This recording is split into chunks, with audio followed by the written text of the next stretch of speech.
sure. cool. Let me see. Go on my TikTok. We're an hour late. Hey, excuse me. This ain't right. You know niggas, man. Oh Niggas be. yeah. Oh, what can I not say? Oh, they can really hear you. Oh yeah. This hard. This hard. Ha ha. Am I? What kind of do you got some TOS shit I need to be worried about, or can a nigga speak freely? No, you speak freely. Hold on. Let me get my iPad so I got my notes, Loki. Huh? Huh?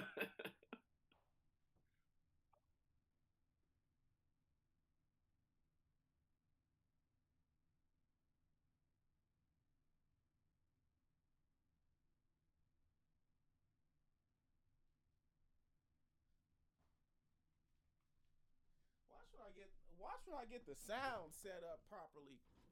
Cause that shit ass. I was really trying to get in here, hit the fire horn buttons and all that stuff. you look like you've been hitting the shoulder press, cut. What's up? I'm like that. I'm like that. All right. What you What's up? what you putting up now? What you putting up now? Not enough. You know. I said, what are you putting up? Oh, not enough. Yeah, not enough. I should. I'm trying to. I might need some crack. I ain't gonna lie. I already got that stuff, man. This ain't enough. I know you already cheating, cuz. How much more help do you need? Hey, man, some of us just not gifted, man. Hey, you see Trey Young video of him shoulder pressing the 60s? Trey Young? Yeah. It was on Instagram, I think, or TikTok, one of those. And Trey Young was shoulder pressing like 60 pounds. He was like, "Oh, Trey Young in the gym getting right." I was like, "Nigga, that's 60 pounds for an NBA basketball player. Get out of here." I know a nigga on the street right now that can do that. Small, though. He is. He's still like He's what, small. 6'1", 6 feet, right? Nah, he might be 5'10". I ain't gonna lie. That nigga little. Anyways, all right. I got my notes here. You know, we streaming. Shit all up here, cuz, on the top. I got bullet points. That's it. I'm actually about to. What's the name of my phone? I'm about to actually record this from my phone so I get better quality. All right. So initial thoughts, man. All right, man. You had a week to listen to the album. You had a week to Yes, sir. to grasp it. You had a week to just listen to the do's, the don'ts, the good parts, the bad parts, man. Tell me what you think about it, bro. Tell me what you think about the Iceman, bro. So off the top, this is one of his better rap albums. I don't want to do comparisons right now, but I mean I would put it up there. With Scorpion, CLB, even those are not super heavy rap albums. Okay. I think from a rapping perspective, he's really in his bag with, some of his double entendres, cadence. I like that he's playing with his voice more than he normally does. I like that too. I ain't gonna lie, it was kind of nice. He was, kind of getting in his creative bag. Like I feel like that's kind of some of that Atlanta rubbing off. How they play with their voice a lot.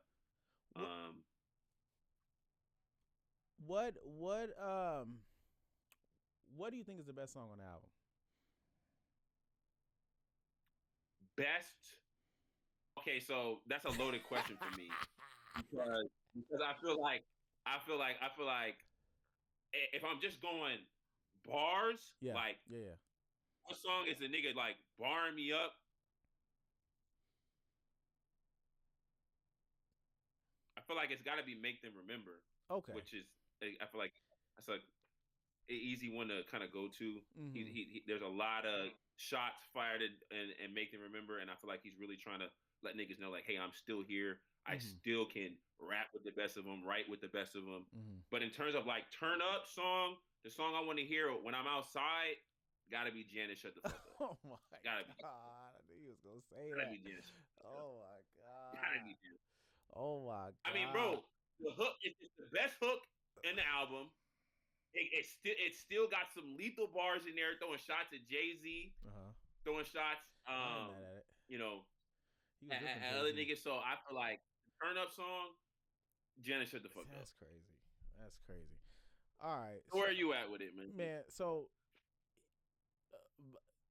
I ain't gonna lie, my favorite songs on the album are the Make Them songs. I can't hear you. You can't hear me now? Oh. Hello? Can you hear me now? Oh yeah, I can hear you. I might have to turn my Yeah. mic up too. Am I better now? Oh, you listen to me through my damn camera. So, all right, look, Make Them the Make Them songs are my favorite songs. All of them. Make Them Cry, Make Them Remember, Make Them Pray, Make Them Know. I do think Make Them Know is kind of just whatever, but it's a cool outro song. But honestly, yeah, my favorite song for sure is easily where's it at? National Treasure. When you say favorite, you said best. Okay. No, I said what's your or I did ask what do you think is the best song, right? Yes. Okay. Yes, okay. correct. So I definitely think National Treasure is the best song. I think if there's no way, listen, there's absolutely no way that you're a hip hop fan of rap, fan of Drake, and don't think National Treasures is like fucking elite, right? That's probably my favorite song. And then after that, I ain't gonna lie, bruh. Whisper My Name. I catch myself dust to dust or dustiest niggas is fucking with us. Like it's randomly like that shit slap. Whisper My Name is pretty tough. All right. The reason why I like Whisper My Name, and I know we're not going through song by song yet, but just to hammer home that point you was making, is because that's one of those ones where he's playing with his vocals. Yeah. You know, don't say I'm too loud. Like, you know, he's kind of like doing like a nasally kind of thing. Yeah. And there are a lot of songs, I know we're gonna get into this later, but there are a lot of songs that are a lot better when you listen to him with the visuals that he put out. He put out a lot of visuals with this. You watched them all? He pre-recorded that got released the same day, and I feel like a lot of people haven't really taken in that content yet. I got you. And they really add like different layers to the song. I got you. You know, because honestly, I only saw Janet Shut the Fuck Up video. I haven't seen the other ones yet. But it makes sense because granted, Janet Shut the Fuck Up is cool. I didn't like it though. I did not. I really don't like that song, bro. It's cool. It's alright. But what about it are you not fucking with? It's like, not. I know it's not the beat. It's catchy, but it's not. I like I said. So as we go through the album, like I really do like the album, but there are songs that like I don't love. I just like them because they're catchy and they sound good, but they ain't really good songs. Just Shut the Fuck Up is not a good song, bro. Like it's cap. It's all a figment of your imagination, bro. It's not real. It's not a good song, bro. If first of all, have you listened to the album in a vehicle, bro? Come on, man, bro. Where I'm in the studio right now. I'm just saying, in what avenues, what methods, what mediums of content have you absorbed the album through? So look, I listened to the album at the gym, on the plane, in the car, in the house. I listened to this album maybe 6 times. That's more than most albums I'll listen to that I give reviews to. So I've actually started to like more songs than I should, actually, right? Because I listen to them a little bit more than I should. But usually when I do an album review, right, it's max 2 listens, right? And then I replay songs just to take the notes. But for the most part, I'll listen 2 times. This nigga got at least 7 full listens from me. So his grade is getting pushed up more and more because I'm starting to like more and more songs the more I listen to it. It's not fair, right? But I mean, that's how music is supposed to be. I know. More, I know. It's like listen to it once and then never listen to it again. You know what's so crazy is because you know how I said initially I was like J. Cole album is better.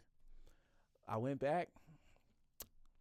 Looked at J. Cole's album, skimmed through. I said, Yeah, "There's no fucking way." I said, "There's no way J. Cole's album is better than Iceman." And granted. One thing I did say off rip listening to J. Cole's album was the replay value wasn't I knew the replay value wasn't gonna be great. But looking back at it now, it ain't no better. So I was like, all right, maybe I was wrong. But honestly, all right, let's get into each song. All right. All right. So we start with Make Them Cry, which is the intro. Yes, sir. How do you feel about Make Them Cry? Make Them Cry is one of the ones that I think are very good. Mm-hmm. It's not one of my standout tracks. Mm-hmm. I'm really more of a fan of the second half of the song, where he kind of starts to up the tempo a little bit. Mm-hmm. The beginning, where he's a little more introspective, which I think some of the old fans of Drake appreciated, talking about his dad, his mom, kind of some of his family life, and how his initial feelings, I think, post battle. I think you find all of that and Make Them Cry. Okay. But I was more of a fan of the second half of the song, okay, than I was the first half, where it's kind of, because I think he pitched this album. Thanks for the follow, Hormel. Sorry, go ahead. Let's get to the moon, nigga. As like,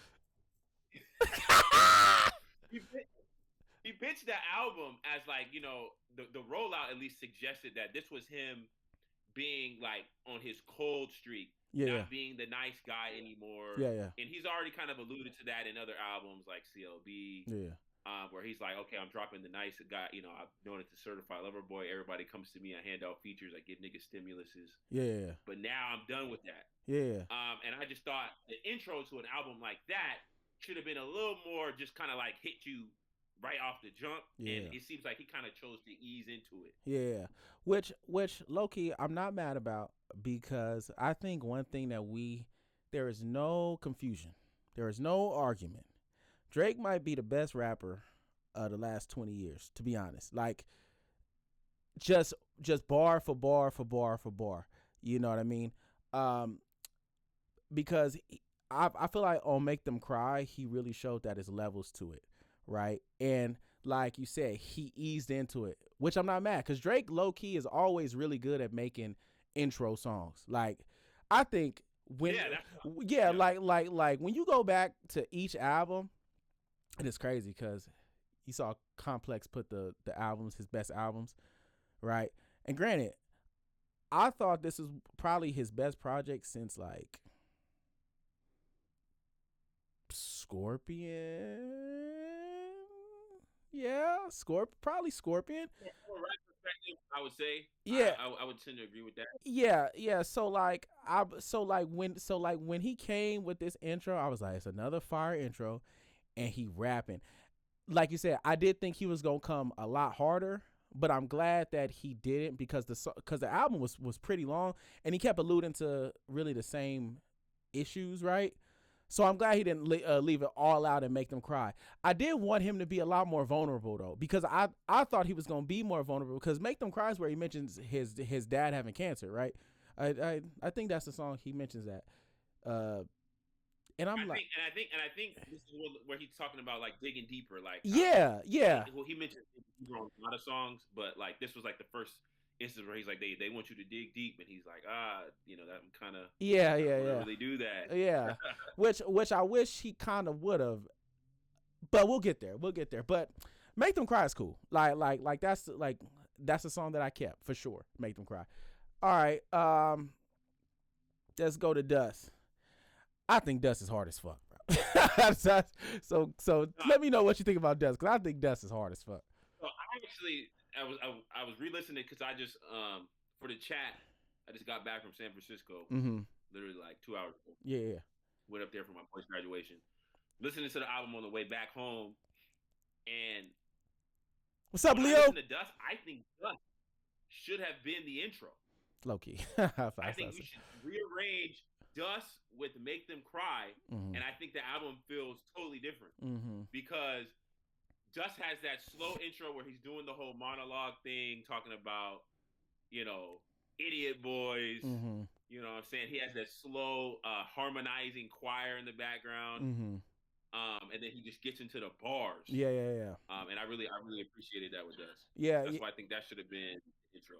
Yeah, and it's funny because Dust for sure is what I expect someone who's trying to remind us who they are. That's the kind of song that I expect. It's like that's right. And he's talking about dusting off his plaques. Yeah, and letting niggas know like, hey, yo, I got probably at least 100 hits. Yeah, that I could really, get on a verses. Yeah, and do a stadium tour for 3 days. Yeah, because that nigga on Dust was in a full on flow state, nigga. Like that shit was hard, and it's crazy because the album.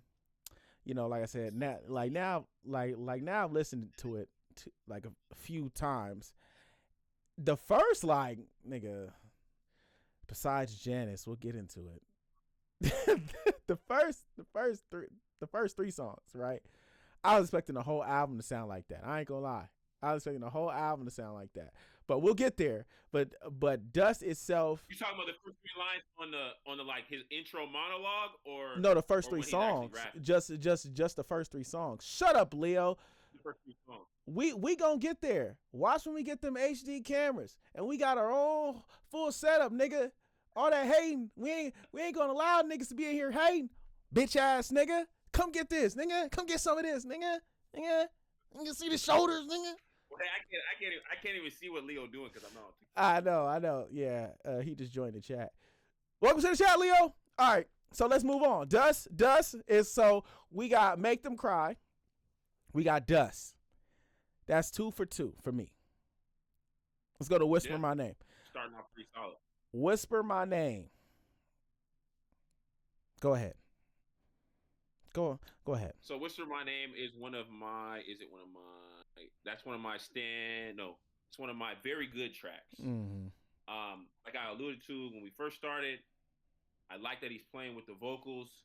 This is one of those ones where I think watching the music video is actually very important. Okay. In this one, like the song kind of alludes to, he's like, yo, I'm like this mythical figure that everybody don't want to talk about when it comes to like being the top nigga. Yeah. But I really am that top nigga. Yeah. And if you're going to talk about me, I know you got to do it behind my back and through the. So I think he's talking about a lot of people here.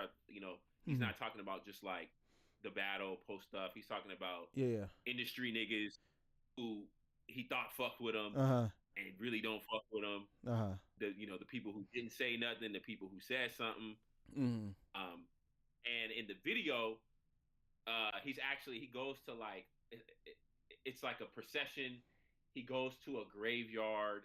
Okay. And he has like this diamond tear on his face. Okay. I didn't see that clip. Are calling back to like some line that he had in "Thank Me Later," where he said, "I only cry when Jay-Z dies" or something like that. Something along the lines of like, "That'll be the only time that I shed a tear." I got when you. Jay-Z dies or something. So I think he was in the video trying to show niggas that like, yo, Jay, I really don't fuck with you. And in the next song after this, we gonna talk. Janice, he's throwing a few digs at Jay-Z too. So okay. This is one of his cool songs. Nice beat. Bar niggas up again. And I like that he changed his played with his vocals a little bit. Okay. In that chorus or kind of hook-ish like. Okay. Oh, okay. That's good to know because honestly, if I watch some of these videos, I might even like the album more. So that's the problem. It's the problem. That can't happen. What I realized with Whisper My Name, like you alluded to, people don't hate Drake or people don't hate Drake's music. They actually hate him. And it's kind of sad because like, bruh, like I just don't know how you could be a hip hop fan and listen to these songs and be like they suck. Like I don't know. I really don't, right? Because you could talk about everything outside the music, sure, but bar for bar, beat for beat, sonically, everything in Whisper My Name is immaculate. Immaculate. Like the sample is crazy. Like you gotta whisper my name. Like that shit is fire, you know? Um You gonna do it the Iceman and stuff freeze. You know yeah, about to squeeze. yeah, like all that shit is tight. Like so that song, I don't have any much like anything deeper to really talk about it. Other than I really do like that song. Anything else you want to add to Whisper My Name? Like I was saying, this is the one where he has the "I'll take the 500K, not the dinner." Yeah, yeah. I can never learn nothing from none of y'all. Yeah. Obviously, Jay Z. Common question in hip hop: would you take the 500K or go to dinner with Jay Z? He's like, nigga, give me the 500, which Jay Z has even said. So some people might not even consider that a shot because Jay has said, nigga, take the money. Yeah. And I don't know who came up with that scenario for real. Like I really don't. I don't know who came up with that scenario. I really don't. But yeah, a good song. All right, yeah. So yeah, that's my keeper. So Whisper My Name first listen was a keeper. I was like, this is one of them ones.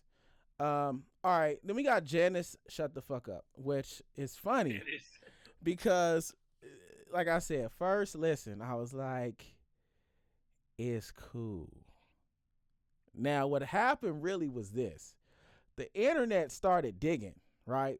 So the internet finding out who the reference was, you know, gave it a little bit more validity to it, you know. And the deep dive into this album, besides the actual music, is the drama behind Drake and the label, right? So, referencing Janice is actually kind of funny. I find that shit like kind of cool. But we are here about the music, and I don't care for this song at all. I don't care. Best hook on the entire album. There's not a lot of songs that have hooks because he's rapping pretty heavy. He is rapping heavy. He of the songs that have hooks, this is the best song. This is the best hook. Everybody's already on the phone at you. Bro, it's not tight. It's shit not tight, bro. Vancouver, she a BC, and niggas don't even know Vancouver, British Columbia. That's why he said BC. Yeah. See, all that took a little digging because I was like, why is he referencing BC? But he is talking about Vancouver, which is cool. I think it can be skipped though. Personally, nah, bro. There's no way that you're going to go outside. If you and your wife go outside, my nigga, or you and us go outside to the homies, and we're at a place that's popping, we are hearing this song 100%. Listen, the DJ is playing it. Listen, we gonna hear it, and I'ma dance to it, but I don't like it. I really don't like it. It's whatever. But look, I will say this. Niggas that don't fuck with Drake are secretly bumping this shit. I know they are. I know they are. And you know what's so funny? Because Drake has this gift of like Leo talked about it, how he can make these elite, like he gets these elites beats and ride them motherfuckers. Like I don't know anybody who could have made a better song with this product, honestly. Granted, I don't like it, but it do bump. The song is a vibe. I will admit the song is a vibe, but I'm fine. I mean, this is one of those ones where like it has multiple uses. You're coming back home from the turn up, you can throw this shit on. Stop. You going to the turn up, you can throw this shit on. Nigga, if you trying to get the bedroom boogie get down, you can throw this shit on. Stop. I don't want to hear this on the way home. Play this shit when I get there. Play this shit when I get there, and just the hook. Just the hook. All I want to hear is beep beep baby. That's it. The bars is hard too. Nah. His first song. Nigga, buried alive. Somebody come dig me up. You niggas got big up my name. That's bigging up. There's nothing about it that I love. It's cool. It's cool, but I could. Man. It's funny because that's a unpopular opinion. because that's probably the biggest song right now besides the next song. Um, which yeah, hey, like this is where the albums start getting real murky, bruh. Cause to be honest, I was like, uh, so yeah, what? Go ahead. yes. I mean, so Ran to Atlanta. if you in my immediate circle, you know, I'm not a fan of this song. Yeah, this ain't this. Yeah. I kind of like the first part. Mm-hmm. But it reminds me of "I'm Too Sexy," mm-hmm. which with him and Future, which I thoroughly did not like. Gotcha. Some people, even though I don't have this thought, but I can see how it's an honest critique of the song. He put Future on here. Yeah. On the song, this I is found that weird. You know, and I found that weird. Which song? I can't remember which song he said, but he was like, "Oh, if people are looking for big features on this, like you're gonna be disappointed." Something along those lines. Yeah. And of all the recognizable artists to feature on the song, yeah, he chose Future. Yeah, you know, he has history of Future. What a Time to Be Alive. Yeah, they did a whole lot of host of other singles together, and obviously they vibe. But during the beef, bro, he chose a side, bro. Yeah, and he chose the wrong side. and and to be honest, it kind of goes against, to me, the theme of the album. Yeah. To put him on there after you're saying, hey, everybody that either said nothing or was against me, I don't fuck with you no more. Yeah. Clearly, him and Future worked something out, but they worked something out on a song that I really don't care for. Like, this is not, to me, Drake and Future in their bag. Like, it's I didn't think so either. I didn't think so either. Yeah, I hear you, because I do think that, like, when you listen to What a Time to Be Alive and then you hear this, it don't even sound like the same niggas. I mean, granted, they are older, sounds change, but the chemistry didn't sound the same, right? And granted, I did like the fact he leaned into the Ran to Atlanta. I thought that was kind of cool. Yes. Now the title of the song. Yeah. I thought that was super cool. I mean, that's something we can't overlook. Yeah. Naming the song "Ran to Atlanta." Yeah. Not Like Us, and then throwing Future on it. Yeah. That was actually a cool thing to do. Yeah. It was super cool, and granted, I don't love the song. I really think it's whatever, but the setup was cool. It was almost like, it's a lot of smoking, bells and whistles around it, right? But the song is whatever. Molly Santana carried that motherfucker, though. I ain't gonna lie. I felt like Molly Santana carried that shit. I fuck with her verse. Yeah. I didn't know I thought it was a guy. I thought it was a guy too. I did not know. I had no idea that this was like a woman. You know she from Fontana? Ugh. Really? Yeah. She kind of looked like something Serena crawled out of. Yeah. She do when she take off, all the makeup and all the accessories. I was like, oh yeah, you look like you from Fontana. But what I will say is, even though this is not a song for, I would say, for us, this is one of those songs that's gonna get a lot of play in the strip club. Yeah, 100%. Yeah. I recognize that artists like Drake who have made no qualms about loving the strip club. Yeah.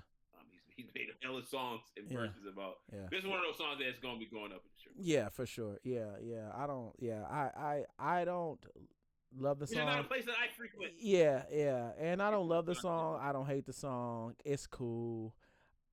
It's a song that I don't need to hear though. And it's crazy because in my notes I said it's going to go crazy in the club. I can't even be mad. The slapper radar for this song is a 10 for sure. But I could care less. Yeah, I could care less about Ran to Atlanta. All right. And actually, we get to the next song, Shebang, where I said, it's the only two no's. Nah, that's crazy. It's so crazy because I got like I said, this album got real funny at this section because I was like, Shebang. My first line is my first skip. I think Shebang stinks, bruh. But it's he make music that people like though. Like even if you don't like it, like that shit is a bop. It's a bop. Like, you know, the little dance the nigga. Yeah, I see all the. that shit funny. It's a bop. It's just the song is just whack by Drake standards. To be honest, like I just think the song is whack by Drake standards. It's one of those songs. I feel like this was like a throwaway track that he put on here because of the algorithms on social media. Yeah, like, yeah. I feel like he kind of knows what songs niggas can do clips and maybe little dances too or whatever. Yeah. My favorite part about this song is like the first 10 seconds before anybody says anything. The little yeah. Like that shit is hard. That shit tight. It is tight. But then the song starts and I'm like, what the fuck is going on? Right. Yeah. All of my ops stay dead. Why did they gas me up? I said, bro. I said this song is it's a goofy song. It's a goofy. It's real goofy. Real goofy. It's fine. So we agree. Shebang ran to Atlanta. Skip. Mid, skip. Yeah. Oh, that's where he said. That's where he said mid, skip too. That shit is a skip for sure. Shebang. All right. So we move on to Make Them Pray. Make Them Pay. Oh, I'm sorry. Make Them Pay. I'm sorry. Make Them Pay. All right. My notes. So let you go first because I'm gotta read through my notes right here. Yeah. So this is when he's talking about. This is when he's talking about some more of them reminiscing on the ops. Yeah. I love the sample that free. Mm-hmm. I just want to be free. Yeah. Nah, I fuck with that. I fuck with that. I fuck with the sample a lot. I think this is, him trying to one of those bar heavy songs. So if you're a fan of rap, Drake, he's getting into the rap bag here. A lot of cool little a little shots of some of his dudes. I don't know if you caught it, but he says, I'm trying to catch niggas stargazing in the field. Okay. And some people thought that was alluding to Kendrick saying, "Oh no, baby, I was stargazing. Life goes on up and up." Like from Squabble Up, where he's talking about stargazing. Yeah. So people, that's probably true. A little shuttle shot to the K dot there. Yeah. And he throws a few more at some other guys. That's but a lot of cool. No, go ahead. A lot of cool little references here. And then he gives a shot at J. Cole, saying you niggas run the hole for a second opinion. Yeah. Me, I stood on 10 toes and accepted the mission because I much rather death than submission. That shit was hard. Yeah. Talking his shit, bro. So this, I thought it was cool for Drake because I know in Drake's head, he does not think he lost the battle. Yeah, 100%. But no real warrior thinks they lose. Yeah. Exactly. Yeah. But he's doing it here like, yo, for the sake of argument, even if you niggas thought I lost, at least I stood 10 toes down, nigga. Gave all the responses because I much rather die about this shit than just submit. And I thought that was hard ass. Yeah, no, that was hard. No. Make Them Pay is on there for sure. Is my one of my faves. Like I said, all the Make Them songs are pretty decent. I should have wrote that note, but this the song where he talks about DeRozan too, right? I want to say where he second half of the song is where I really like.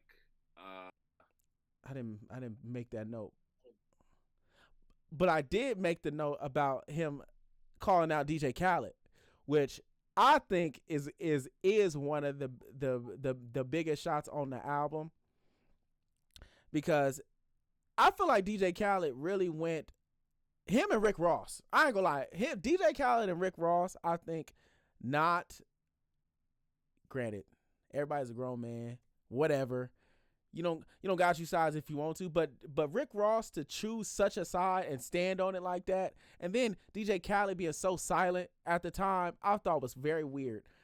And DJ Khaled has been silent through too much, and I don't want to get into too many details about DJ Khaled and what he stand on, because he does mention how DJ Khaled didn't say free Palestine and all that stuff. Like, it's weird. I do think it's very weird for DJ Khaled to be so silent because, like, I think he owes Drake an apology to his fans and the culture.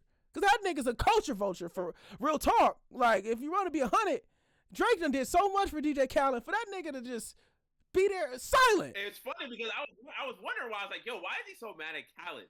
But it's funny. I went back. I don't know if niggas remember when he did the Pop Star video during COVID, right? Okay. And I'm sure. So during the video for Pop Star, you know, it's during COVID and he can't get into the States. This is like early COVID. Yeah. He's in Canada. Yeah.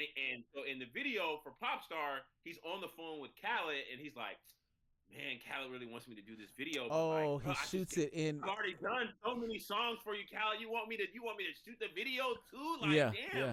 I can't even get into the state, but he keep blowing up my phone. Like, Yeah. Do for the video. So I was like, I'm gonna have to call in a favor. Yeah. And then he calls Justin Bieber, who ends up doing the video, which was actually ingenious. Yeah. I don't know if that was like the theme for it, but Justin Bieber, who is a pop star from Canada, being the star of the Pop Star music video, was a fire idea. No, 100%. What I think that little bit in the video gave us was like, yo, Drake already knows that he's already gave Khaled multiple anthems. Yeah. Like, multiple. Yeah. I'm on one back in the day, which also had Rick Ross, he the ungrateful ass. Man, ungrateful ass nigga, bruh. Fuck Rick Ross. Fuck Rick Ross. All of Ross's best songs. If you couldn't do a top 10 Rick Ross song, and I have at least 3 of the Drake joints on here. 100%. Maybe more.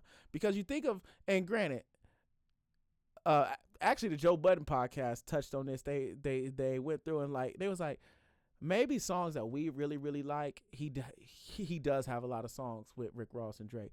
But but Rick Ross does have a lot of songs at the top without Drake, which is fine. But Drake has a different kind of fan base than Rick Ross that Rick Ross never would have touched without him. You know what I mean? And I just think for Rick Ross to turn his back on Drake, I think for Khaled to just be fucking mute at a time when like maybe the music business is just different than we know, but this is how I look at it. Imagine you rapper, I'm rapper, I come to you, we got 10 songs together. 10 songs, we in the studio together. That means that we had to be in the studio. We had to be at least engaging in some sort of like, intimate, conversations about something. Talking about life, bruh, because we got to make these songs, right? There's no fucking way yo op show up, dish you, and then I'm just like, nah, hell nah. Especially I don't know your op. Then the first time he said something was announcing his album that allegedly had 2 Drake songs. I know. There's no way. First time he said anything. Nah, that's weird. That's really weird. And that's when Drake commented on that shit and said, "Must be Drake Bell." Right. And it's crazy because granted, we don't know. I don't know what DJ Khaled, relationship is with Kendrick. But it damn showing what it is with Drake, bro. Like, come on, bro. That's super weird. So, anyways, Make Them Pay is one of them ones. I had to get that off my chest. Fuck DJ Khaled and fuck Rick Ross, hating ass niggas, bro. All right, next song, Burning Bridges. Burning Bridges, one of my songs that. This to me is the epitome of listening to this song with the video. Okay. You gotta listen to it with the video. All right, I'm gonna take your word for it. The video adds an entirely different layer to it, and I know we're limited, so the whole obviously most of these shots on this song are at Rocky. Yeah. In the video, that beginning part where he's just kind of singing, "I just want to be in LA," and the video they're in a restaurant, and the camera's walking up these like secret corridors to the space where Drake and the OVO crew is. Okay. And they're having like a private dinner of some sort, and they're celebrating the song. Okay. All together, singing the chorus. Yeah. And to me, this was he literally dedicated an entire song to just jumping on Rocky's head again. Whenever he dissed Rocky, nigga, that nigga Rocky get a fucking headshot, bro. I mean, that nigga clipped him up on Family Matters, where he said, "Nigga, I didn't even know you rap still. They only talk about your fit." You know what I'm saying? Like, ask Rihanna, you don't want to fuck with me, nigga. And then so I forget. I don't know what Rocky said on his album because I don't listen to that nigga. Bro, I heard Rocky's album. I reviewed it and didn't finish. Damn. Yeah. So he dissed Drake again on his album, and then Drake releases this song, "Burning Bridges." Yeah. Which to me has the funniest fucking where's she at? Where's she at? Your baby mama didn't post your single. Where's she at? Where's she at? And, but beyond that, I still think it's a good song. I like the beat. It's like one of those kind of synths kind of beats, synths heavy beats. And I like those sounds. Kind of sounds like Stranger Things type shit. And so, and I like the bars he was getting off. I think this is one of those songs he's just getting his shit off. On some ops. That's so funny. And I fuck with it. That's so funny because it's another song. I ain't gonna lie. Like I said, around these waters, it got murky, bro. Because Burning Bridges, I didn't like. I didn't like Burning Bridges. And granted, like I said, as I listened to it more, it grew on me, which is not fair to my reviews. Like I said, because first listen, I was like, this shit, no, it's not it. It's not the one I want to listen to. It's not. But I do like the hook. I think the hook is great. I think the hook is great. The bars is cool. Yeah, like how I wouldn't know well like Chris Kringle. Yeah. But the whole song as a like the song in general, I'm not a fan of. The hook is cool. The little video is cool. I didn't get to see the whole thing, but like you said, I will watch the whole thing. I kind of felt like you. Yeah. Like before I watched the video. Yeah. And coincidentally, the video actually has different audio for the hook. You can kind of hear some of the OVO members in the video audio kind of like chiming in with him. Yeah. Almost sounding like a choir. Yeah. Versus just his vocals in the song that's in the DSP. I got you. Yeah. So I mean, granted, we'll watch it. I'll watch it. And like I said, my thoughts on this album is actually it's probably going to be one of the first albums in a long time from Drake that's going to age really, really well. Because I ain't gonna lie, bro, I looked at For All the Dogs, but I said, this shit. For the Dogs, if you bro, that dare shit, utter and say bro, For the that Dogs did not age well. It did not. I went back to it. I said, bro, this ain't it, Chief. I was like, this ain't it. And that's why I said it's probably the best project since Scorpion. I think it's a little better than Scorpion though. I do think Scorpion was real good though. I think it's a little better than Scorpion because he's rapping more. Yeah. Scorpion, he just gave both fans some of what they wanted. Rap heavy, R&B shit. Which I actually really like that he left the R&B stuff to its own album. Just on a completely different project. Yeah. Because he's talented. And you know what? You want the R&B shit? Just listen to this whole album. Yeah. Because realistically, Drake is talented enough to do that. You know what I mean? So, but yeah. Wait, can you talk again? I'm sorry. Yeah, can you hear me? Okay, yeah, I got you. All right. So we disagree on Burning Bridges. We disagree on Burning Bridges. That's our first. Okay. I think that's our first. No, we disagreed on Janice.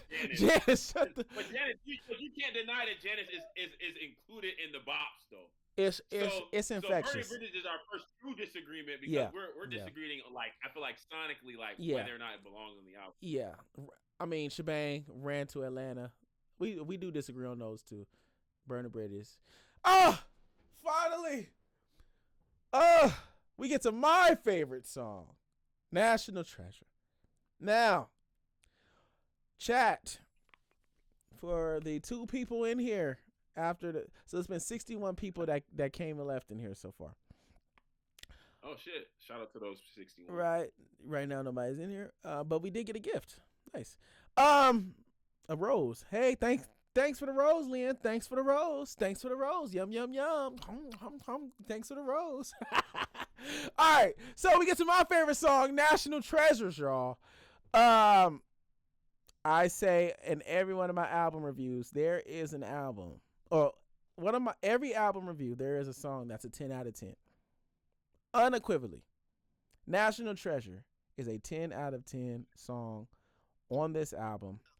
I don't think there's any argument about the raps, the beats, slaps, everything about it.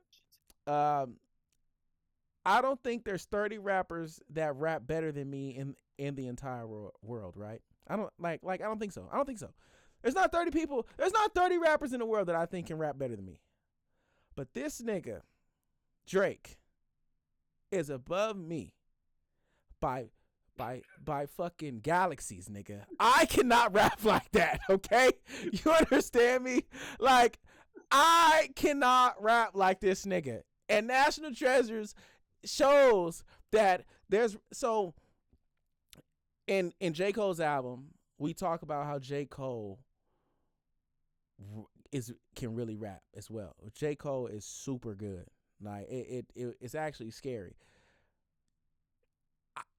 Listening to these two albums, bro, I'm not gonna lie, I don't even think Kendrick is better than both of them. As much as I'm not a Kendrick hater. I'm very neutral. I don't care. I just like good music. But when you talk about the bars, bruh, the bars, storytelling, granted, Kendrick is a phenomenal storyteller, but Kendrick can't rap like this. I don't think so. Maybe I'm sick, but this shit was so good. This shit was so good. Flow state. I agree with you. I think yeah, like you said, he was really in his bag on this one from the jump. Just from the jump. I like the little lead in with the instrumental, and then he, just gets to it.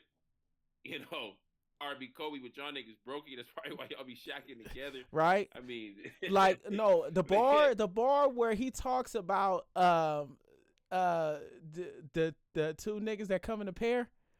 Fuck. Hold on. Let me look at the lyrics for that part right now. I'm about to tell you. Cause he says him and somebody in Chubbs, right? And he talks about how they oh my God, give me a second. National Treasure. I think Chubbs and Lido got, let me see. Capo and Lido got habits together like couples vacation. They packing together. Yes. He says Capo and Lido got habits together. Yeah, like couples vacation. They packing together like rushing to finish. They'll slap it together. They charge it. They charge it like COVID. They'll catch it together. They said. That shit was so hard. That shit was so fucking hard, nigga. I said nah. That shit was so The only thing that takes away the luster from National Treasure to me, because I'm like deep in the fucking Twitter sphere, is that this song leaked like 6 months ago. Did it really? Damn, I missed it. Yeah, so like the first half of this a song leaked. So all those bars before he does the beat switch, which we're gonna get into in a little bit. I think that's that was a musical tool that he used a little too much in this album. That's one of my critiques. Oh, the beat switches? He switches too much. Yeah. Like, and now some of them still work, but I'm just like, yo, like, you're beat switching on like every 60% song of the song. Yeah. Like, bro, it's like it kind of takes away like the slap, yeah, the surprise, the unexpectedness, like the scarcity, of using that as a tool, like. I feel like it was done obviously really, really well in sicko mode, right? There's a couple beat switches in sicko mode. Yeah. But like, I feel like damn near every other song we got a beat switch. Yeah. I was like, I got you. Still on the beat switches, but on this song it worked with the context. Yeah. Because the song leaked 6 months ago. Yeah. And I guess there was some verse from some nigga called Pressa. I don't really listen to him. But some guy named Pressa had a verse in the second half. I got you. He removed that. And then did the beat switch where he starts talking about Iceman, what a sick. I feel like a hockey coach. That shit was hard. Yeah. No, that shit was tight. I agree. The beat switches is it was too many beat switches, especially because the beat switches weren't making the songs better. You know what I mean? He was just using it to, I guess, be creative, which is fine. That's what we like. But it weren't. But not. This is like this song. The beat switch helped a lot. I Yes, felt I feel like it works. It works for this one. whisper my name does like those beat switches helped. I just don't think it was needed in as many of the songs, like you said. Like this, like National Treasures could have stayed like this the entire song, and it would have slapped even harder. You know what I mean? But 100%. what you gonna do? But yeah, like I said, every album there's a song that's 10 out of 10. It's National Treasures. That's the one. All right. Let's hit Bees on the Table, bro. Bees on the Table. Not Bees in, on the I table. wasn't. I don't. Bees on the And you table. know, it kind of sucks because 21 Savage and Drake usually don't miss. Like I don't like, nigga. I can't think of a song that they have that's really not good. You know what I mean? Like, you know maybe if I go to her. This is not a popular opinion, but Her Loss is in my top 5 Drake albums. I think Her Loss is lit too. I think it's great. I think it's great. Yeah. I think Her Loss is tight too. But this song wasn't it for me. I was like, yo, hello. And you know, I think they're a better duo than him and Future for sure. Honestly, just because I think 21 kind of rap better than Future. Personally, I like I just think 21 just has a better pen than Future. So he could be a lot more versatile because 21 for sure makes shit for the club, right? But he can rap. He don't rap as good as Drake, but he can be on this. Yeah, he can get introspective. He can get introspective, surprisingly. Exactly. That album, I Am Greater Than I Was. He has a lot of introspective raps on that album. Yeah, and with J. Cole. Yeah, an American Dream, right? That's his, yeah. That shit, American Dream. That shit was fire.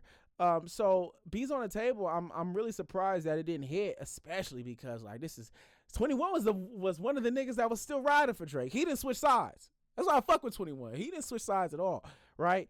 And I'm like, damn, this was their moment to just like bang some, but whatever. They've made enough good music, so I ain't mad at it. But it's just not on my list. Bees on the Table is not mine. It's not my. Bees on the Table is on my list. It's not on my. It's not one of my standout tracks, but it's one of the tracks I have is very good. Yeah.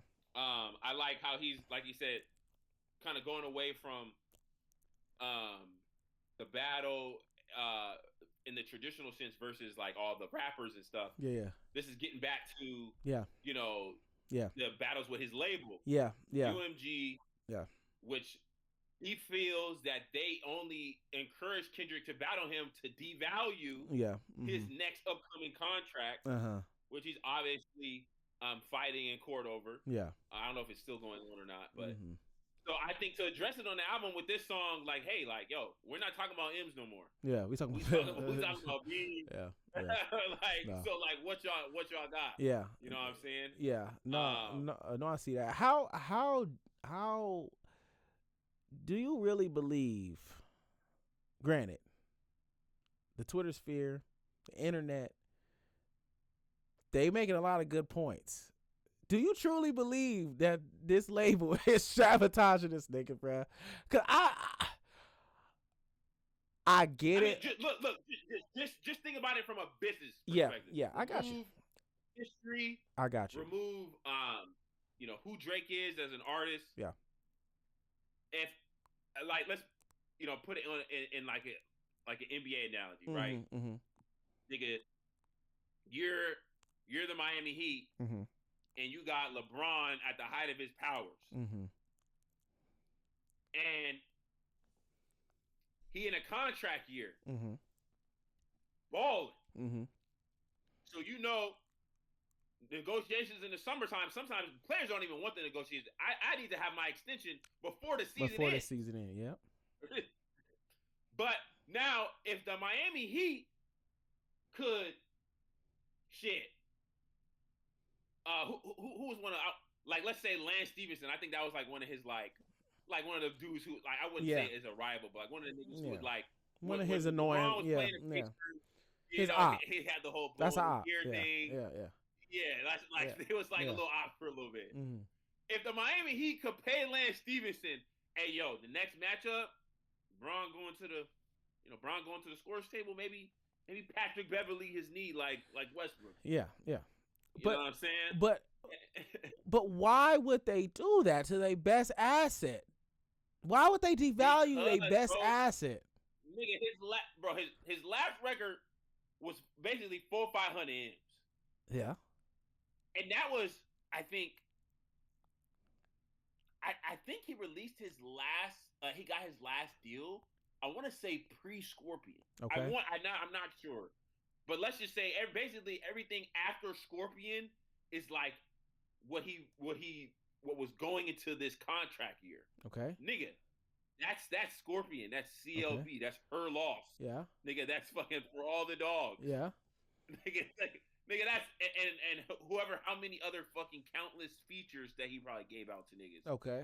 You didn't think he recouped all that bread? If I signed for 500 M's 5 years ago, I'm looking for 800 at the very least. Yeah. And I might be looking for more than that. $1 billion. Because B's on y'all the niggas table. probably gonna lock me up. Y'all niggas gonna lock me up for more than 5 years. Yeah. Or y'all gonna make me make more than 5 studio albums. Yeah. So if I'm a business person and I know shit, I'm gonna have to pay my top talent even more money. Yeah. But now I have this organic way to pay him less money. Yeah. Because it's some rapper who don't fuck with him, who we also are doing business with. Yeah. We just so happen to be doing business with. Yeah. Then shit.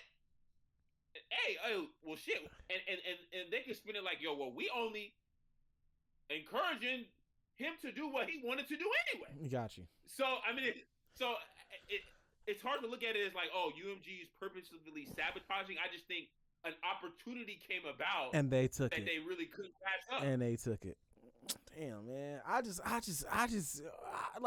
get it. I get it. All the signs, like it's like all the signs are like, yep. But I just find it crazy that a business would do that today. Well, granted, it's a business.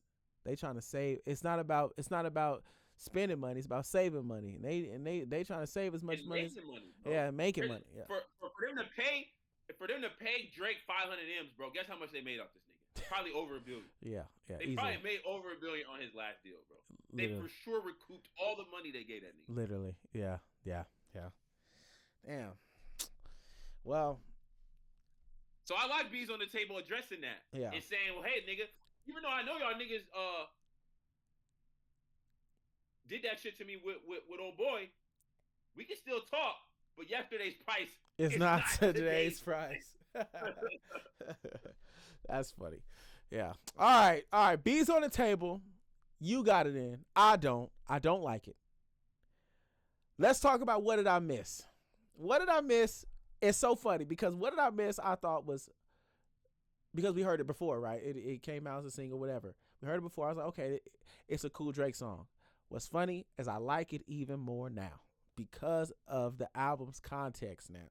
I actually got What Did I Miss on my list as a heater because initially I thought that was the only time, well, you kind of expected him to talk about the stuff on the album, but not at this volume, right? It's damn near almost every song, like he's addressing it, right? And I was thinking on What Did I Miss? That was the only time he was gonna probably do that and give us an album of something completely different. Because Drake is kind of, I feel like Drake has kind of done that. He's given us like headlines, right? Headlines I felt like was nothing like The Rest to Take Care, you know, when he dropped. And that's a good point. And then, it is kind of like, I mean, if you discount the bonus tracks like the motto, which yeah, which is not like the rest either. Yeah, it's a bonus track. So. Yeah, and the headlines is one of the original tracks that like you do say, it kind of doesn't fit. Yeah, like the theme of the album. Exactly, and even in the song For All the Dogs with SZA, I thought the album was gonna be more like that too, when it wasn't. You know what I mean? So I was expecting What Did I Miss to address it, to get, like pretty much a marketing tool to address the situation and then bring us in to listen to something differently. But it turned out the album, that nigga said, fuck UMG pretty much.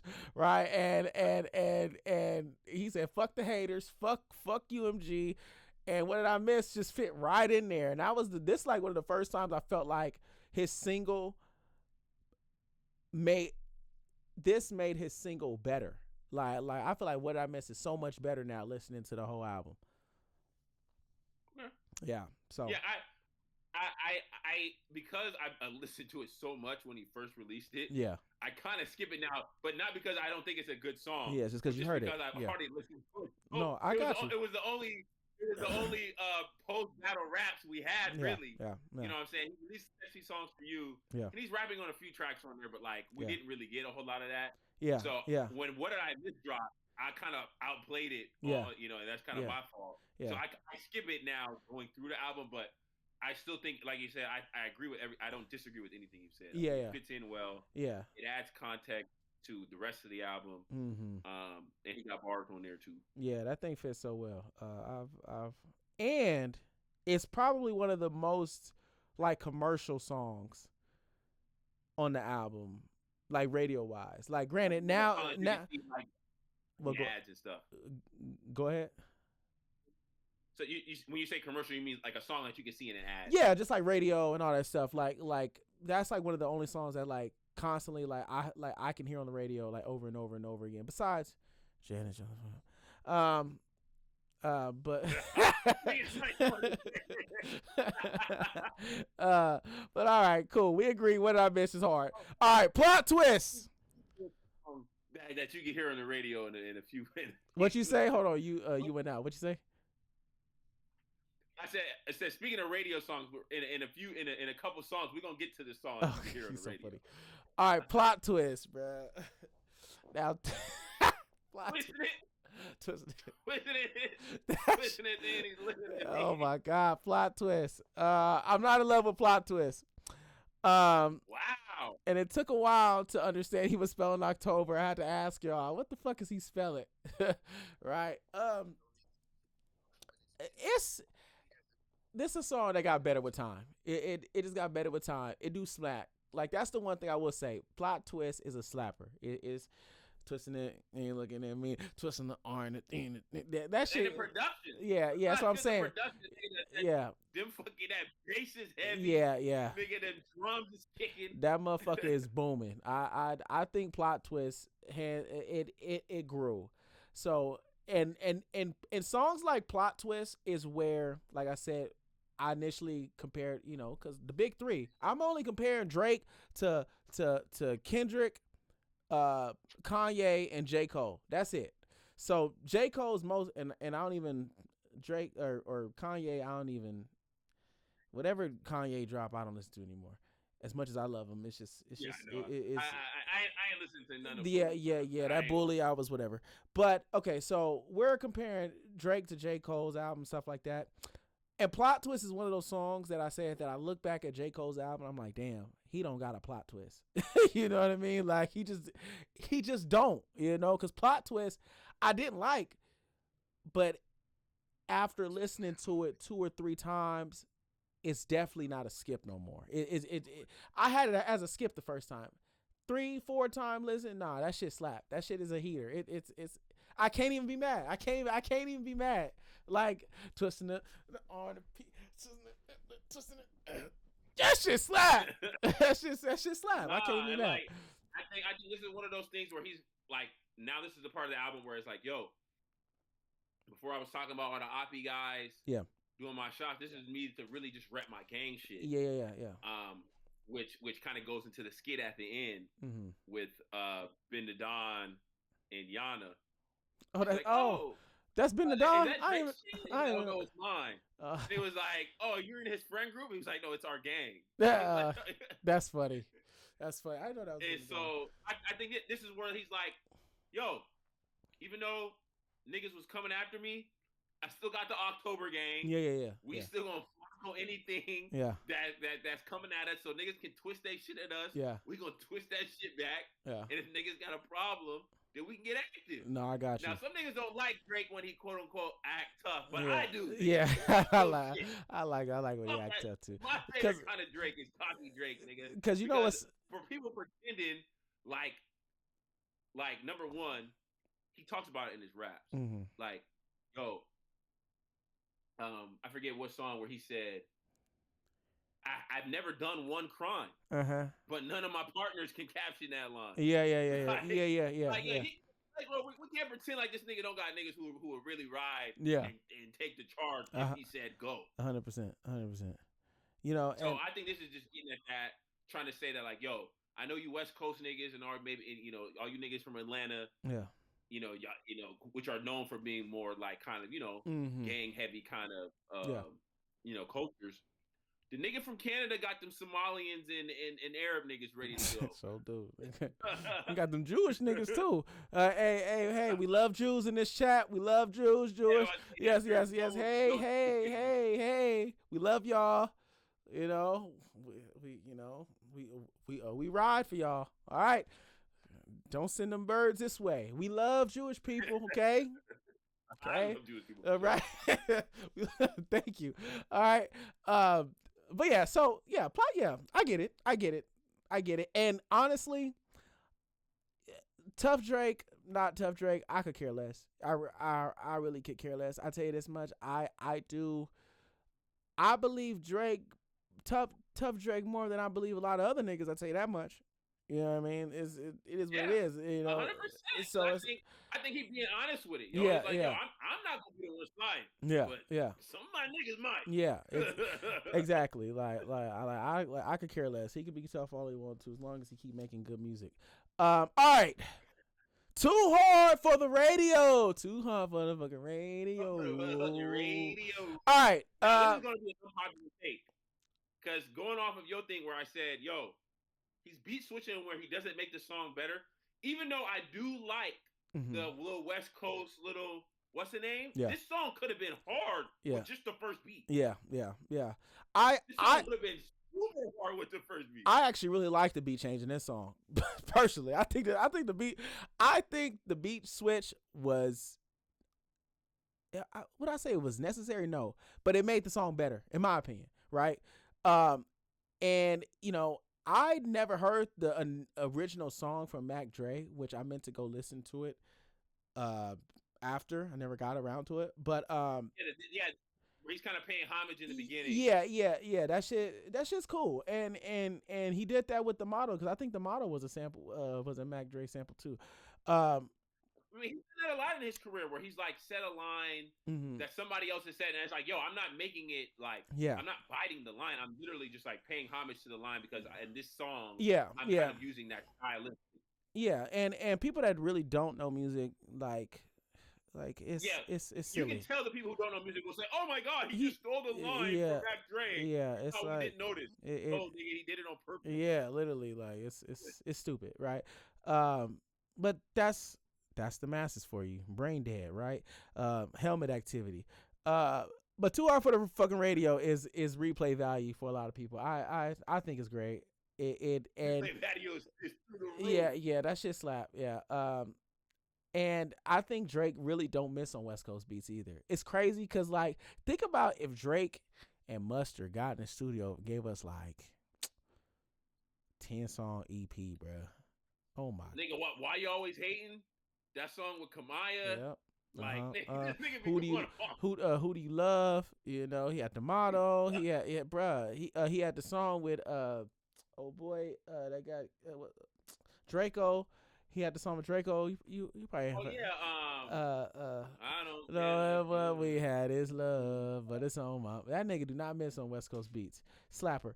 And I think it's the best song on the album in terms of the kind of music the fans really want. I think people really like Drake like this in Too Hard for the Radio, like, cause it's fun. It's fun. It's not so serious. It's you gonna hear it at the barbecue. Yeah.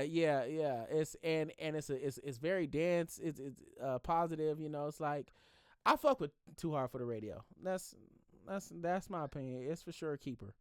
2, 3. And I like that he 4. did one of the lines that was cool on here that a lot of people caught. It's not like it wasn't that obvious, but where he said, "I got an Oakland show tonight, baby." My boy Yuz from the yacht going crazy because obviously in I forget if it was Euphoria or one of his songs, Kendrick said that Oakland show gonna be your last stop. Nigga. Yeah, okay, I got you. I got you. Yeah, yeah. So he said, "I got an Oakland show tonight, baby." Yeah. No, just like I said, throwing little jabs here and there. Yeah. Nah, he definitely didn't miss with that. Yeah, I don't have anything else to say about 2 Hour for the Radio. That shit slaps, bro. I love it. All right. Make them remember. Make Them Remember is my favorite rap song. That's so crazy. That's so crazy. You know what my first line in my notes said? This is one of Drake's best rapping songs he's ever made. Literally. That shit is hard. And I love, and like, I know, like, this is just a motif that I like in music where people talk over the beat. Yeah. Like, pastors do it during church where the choir is playing and he's just, when he's winding down, closing prayer. I like it when pastors do it. I like it when artists do it, when they're just talking over the beat. Drake is somebody who obviously does it a lot in his music. That's probably one of the reasons why I like him. And I think beginning, like, yo, most social battery is drained. Niggas copping, please, like, oh, brother, please, I never get No, that shit tight. That shit tight. No, that shit hard. That shit hard. It's like this slow melodic beat where he's like, yo, I'm gonna talk slow so y'all niggas can really understand what the fuck I'm saying. This is the song he actually mentions DeRozan. This is the song he talks about it.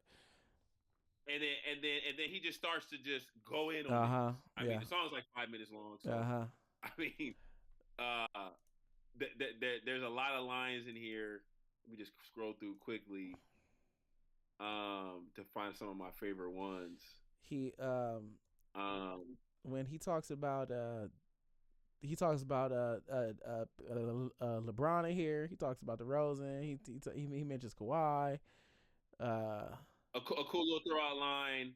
Is it the fair skin or the Jewish roots why people want to not see me on top of the mountain and like the do I do? Yeah. Cool little line too, because I mean, some niggas might not like that Drake is light skinned. You know what I'm saying? Obviously the big one, bills on their face, no wonder why they've been ducking Drake now.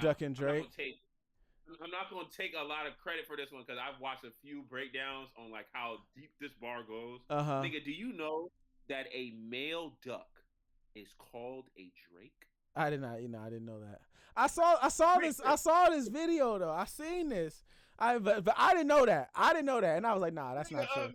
I said that's not true. It's called a Drake, and a female duck is called like a Mallory or something. Okay. So nigga put bills on their face. No wonder why they've been ducking Drake. Yeah. I mean, that shit was so crazy. No, trust me. Cause I watched the video because it's like a quadruple entendre, and it's funny because I was on Threads and somebody posted, man, all the quadruple entendres on this album and blah blah blah, and somebody was like, give me one quadruple entendre on the album, and then he went through the duck and dry. I said, yeah, he got your ass. That shit was funny.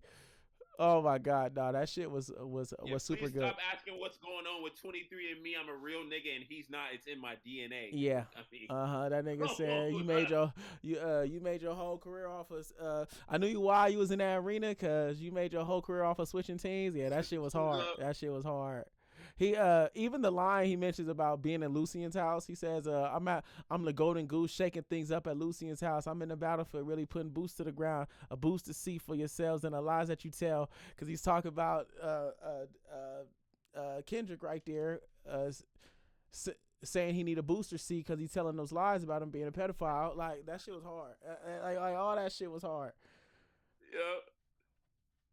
Nah. Make them remember. Low-key up there with a national treasure for sure. And then the one where he talks about the baseball, he said all you really did was cap like uppercase, dodge a troop, but still managed to get a hit that lets you run a base. Yeah.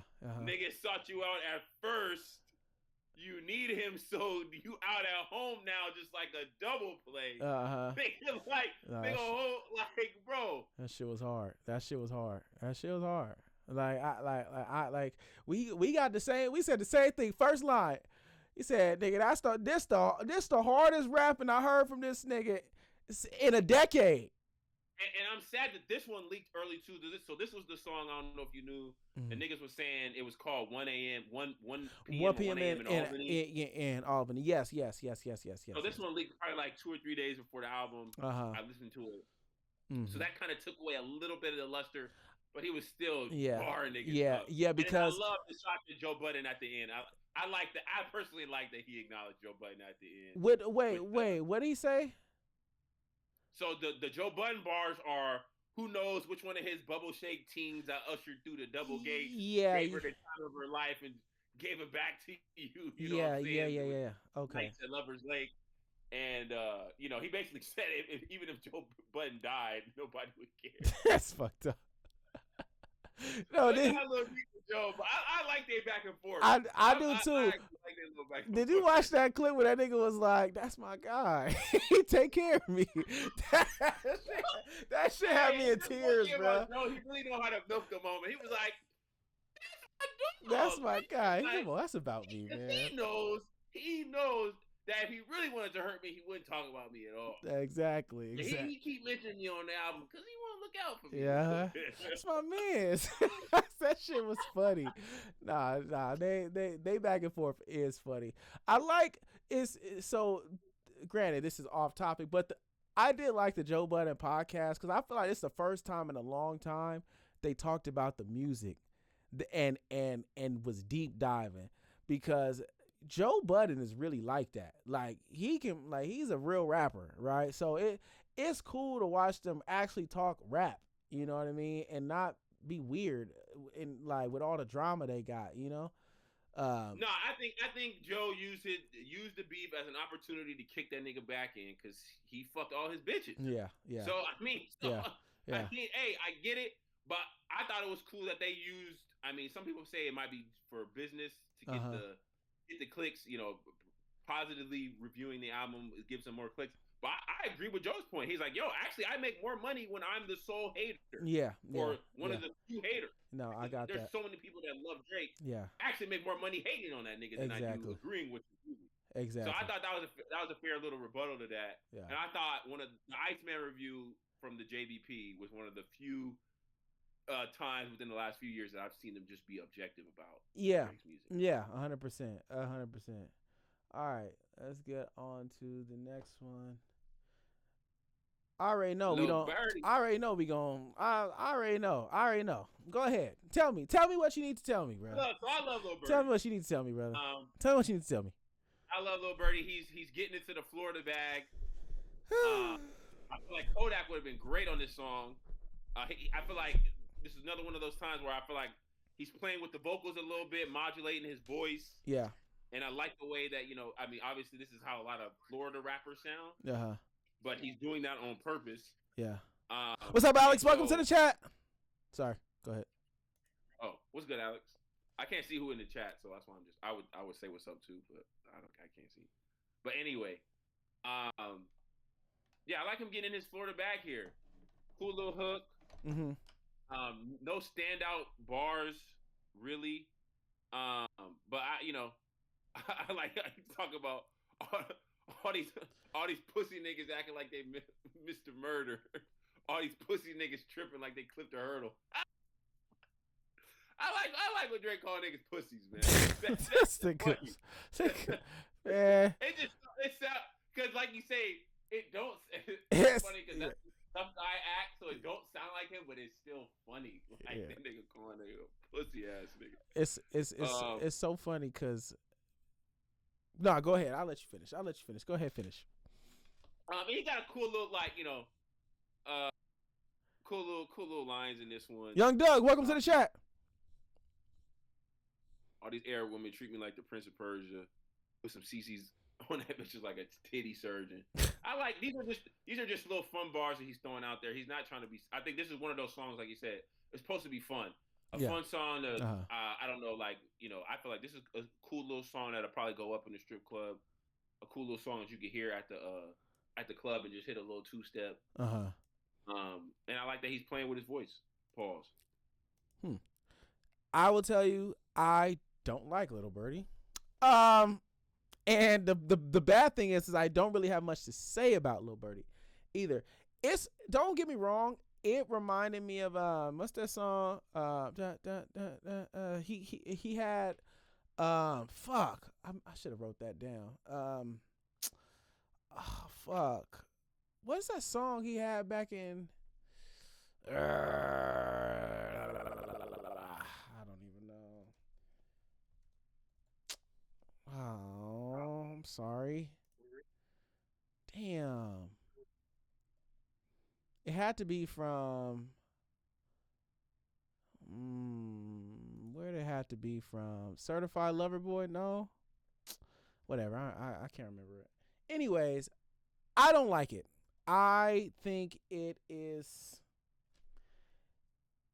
It's cool. It's for sure a skip in my eyes. Lil Bird is a skip. I think the beat slaps. I don't like his voice. This is the one time where I think his voice sucked.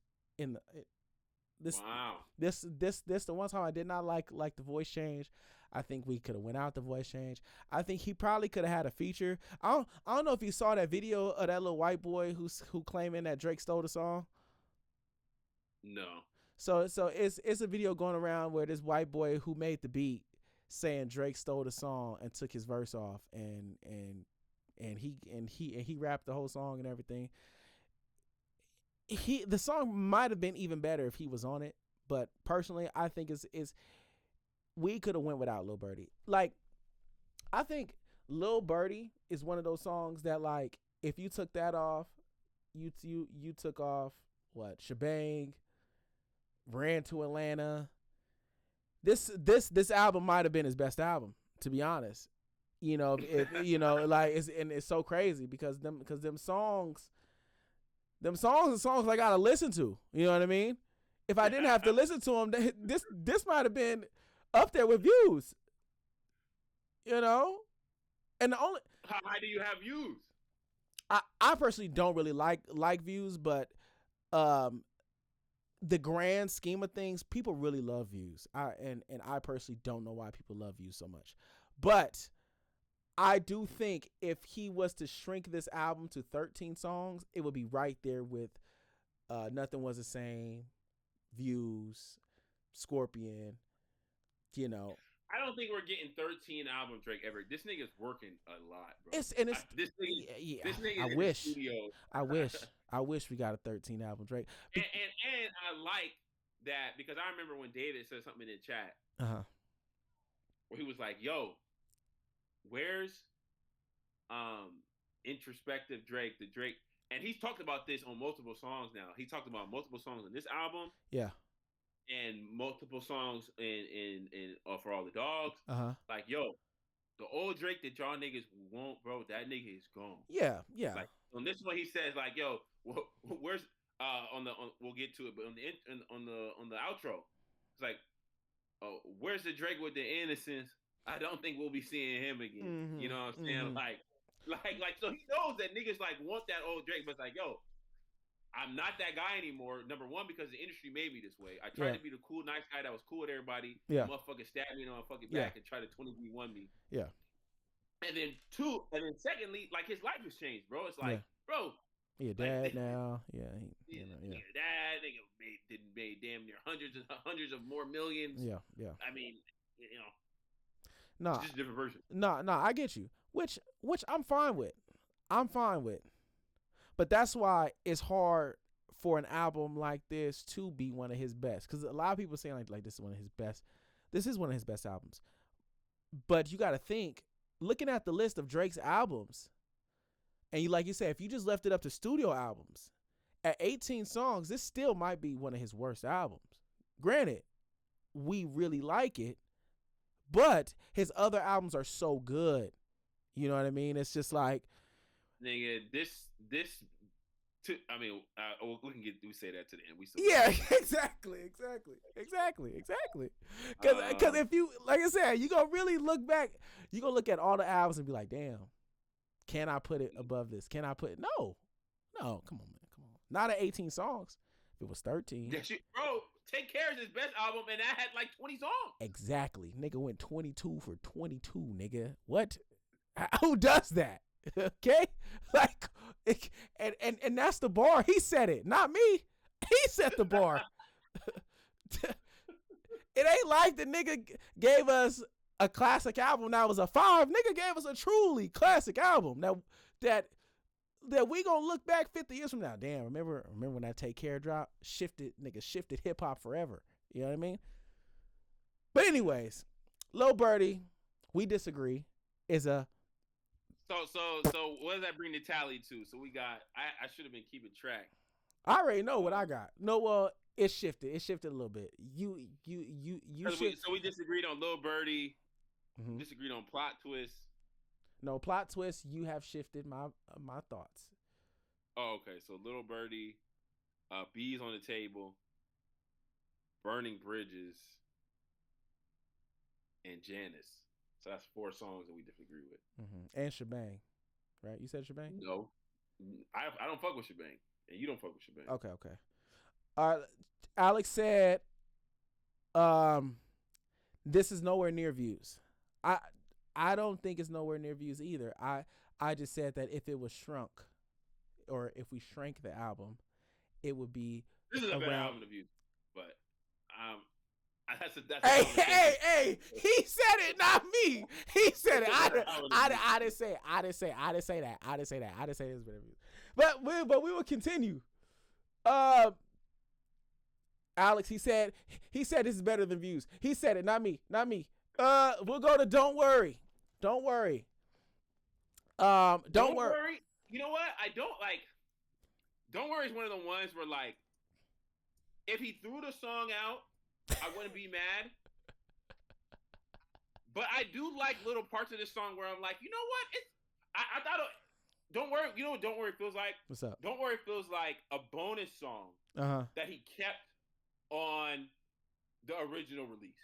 That's what Don't Worry. Because to me, this doesn't really fit in thematically or like sonically with the rest of the album. Like most of the album is like him bar niggas up or a catchy club bopper type song. This I feel like that's not either of those. So it just kind of feels like a bonus song that kind of got thrown in there. Towards the end. But I don't dislike it, but it's not like I don't love it. It's I got in my notes that this song is cute. It's cute because he starts kind of like hating, and off rip I'm like, Drake, you're not that guy. You don't hate niggas. Like, Drake doesn't serve me as a man, that's somebody that really hates guys like Kendrick does. Like Kendrick I think really hate Drake.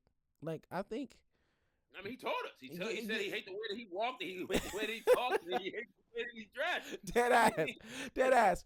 And I don't think Drake is really like that. Drake the kind of nigga that, like, even though Kendrick is his op now, he would really give Kendrick a helping hand if he really had to. If Drake was walking down the street and saw Kendrick on the street, it's up for that nigga. No, he would. No. If Kendrick was a homeless man, he would give Kendrick a hand. That's how nice Drake really is, right? So in this song, to be like, what? Hold on, let me look at the bar he actually said that made me really be like, nah. Drake, talking about, I just want to see that boy struggle with the phone. Yeah. I'm like, Drake, come on, man. No, you don't. You don't really. No, you don't. No, you don't. No, he doesn't. That's not him. Drake is a forgivable nigga. Okay. Bro, and he saw what forgivable nigga got him. Now he the Iceman. He ain't that cold. Come on, man. Niggas, that nigga not that. He not that cold. Come on, man. You don't want to see niggas struggle with the phone bill, bro. Come on, that's rough. That's pretty rough. Ain't a light bill, nigga. Yeah, that's pretty rough. That's not true, Drake. You're not that evil. Kendrick is evil. All right. Hold on. Let me see the lyrics real quick. I just want to see a boy beg on the pavement. No, you don't, Drake. He said, I just want to see a boy struggle with the payments. No, you don't. Okay? I just want to see a boy working on the day shift and the night shift. That's fucked up. Say, come on, Drake. Come on, man. Come on. You don't hate nobody that much, nigga. Stop it. All right? So, don't worry. I was like, it's funny. It's cool. It's funny. It's a skip for me. Yeah, like I said, it feels like a bonus track. I don't dislike it, but if somebody took it off the album, like I wouldn't be like, oh shit, where's that? Yeah. I'm not running back to here. Don't worry. All right. So we got the last two songs. The chat. Alex said, Budden said Drake will dish you and only you will know. That's no, fun. Yeah, I think there's a lot of lines in here. Yeah. Where he's talking to niggas and only they know, bro. Yeah. Quest is in here. Quest says Drake albums was below average. Which albums? Yeah, which you talking about Iceman or previous ones? Let me know in the chat. We'll get to the last two songs, which is Firm Friends. Conductor. And Make Them Know. All right. Firm Friends. Would you like to take this Conductor. one? What? Yeah, go ahead. So I think this is Drake and Conductor's second or third song. I can't remember. I think they got three. I think they got 3 songs together. Mm-hmm. In any event, every time they link up, shit is fire. Mm-hmm. Firm Friends is my second favorite bar song. Okay. Where bar niggas up. Mm-hmm. Over a slow melodic beat. It kind of follows the same formula almost as Make Them Remember. Yeah. But with Conductor's kind of flair. Yeah. On the production side. And I like the little sample he has going in the back. A lot of memorable lines from this one. And I like what he's getting at. Yeah. Like the whole song of like, yo, how many niggas if you really went through something would be there for you? How many of you really know? Has your friendship ever been tested? Yeah. You know what I'm saying? Yeah. And I think as we're getting to the end, he's kind of reflecting. I mean, the whole album has been a reflection of kind of the battle, the beef, the label. Yeah. And, niggas that he gave fucking the stimulus package to try and kick his back in. Yeah. To tours on. And he's saying, oh, look, at the end of the day, there's a small group of homies. Well, maybe not that small. Yeah. But I got a core group of homies that we really been tested over the 15, 14 years that I've been in the game. Yeah. And you need to ask yourself, have you and your homies been tested? Or you just think they're your homies because everything's been cool? Which I think is a good message not only in rap, but just in life. Yeah. I hear really you. Fuck with this song. Yeah. And granted, I got Firm Friends as another okay song, but I agree with everything you said actually, because addressing the people, and it's almost like he's sitting us down. It's almost like story time to truly tell us how he felt about how they really should have shown up for him, which I don't think is wrong. Like, the consensus through the internet is like, oh, Drake's crying, complaining about the beef, blah, blah, blah. I think the biggest issue that we've seen with the whole Drake Kendrick stuff and what has happened is, like, as we talked previously about Rick Ross and DJ Khaled, all the niggas he done did shit for went silent. Like Kendrick was like the real boogeyman or something. Like nigga, they beefing, not y'all. Like Kendrick don't fuck with y'all anyway. Like Kendrick has never fucked with the rest of rap. Like we heard it on Control 10 years ago when he said, nigga fucking ASAP Rocky, Drake, Jay Electrons, Holla McMillan, I got love for you all, but I'm trying to murder you niggas. Like niggas dissed him then and nobody had anything to say. And then 10 years later, Drake is the only nigga that'll step to him, and everybody acting like he the big bad wolf. Like, bro, like stop being pussy, right? So I thought it was pretty cool on Firm Friends for him to like sit us down and really address the situation as that from that perspective.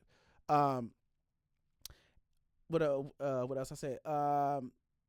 And even like people like French Montana, 2 Chainz, nigga, where are y'all? Like, and like in this moment, where are these niggas that Drake really helped to get to the to the point that there are now? Right, they're nowhere to be found, and I thought that was odd.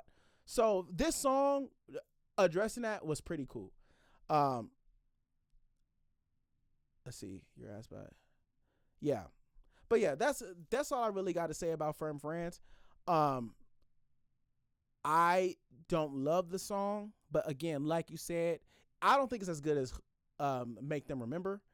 Rap wise, I do fuck with the message though. I 100% agree with you. I fuck with the message. I think it was perfect to let it happen at this point in the album too. You know what I mean? Yeah. Yeah, I think he had good song selection. Yeah. Because I feel like to the point about Make Them Remember, I don't think there's a lot of like standout lines in this one, but he's still like talking his shit. Yeah.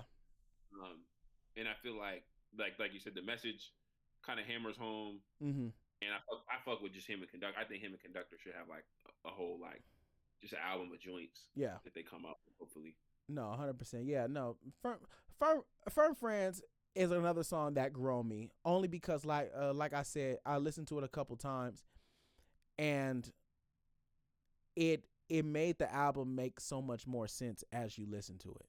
Like you listen to it again, the album makes a lot more sense when you get to Firm Friends, right? All right, so we agree with Firm Friends. Last song. Let's see what the chat said. Chat said, Quest said all 3. He dropped 3 albums that night. He said they was all below average. Damn. All 3? That's quite an opinion, Quest. I do think what's the name? Maid of Honor. Let me tell you something about Maid of Honor.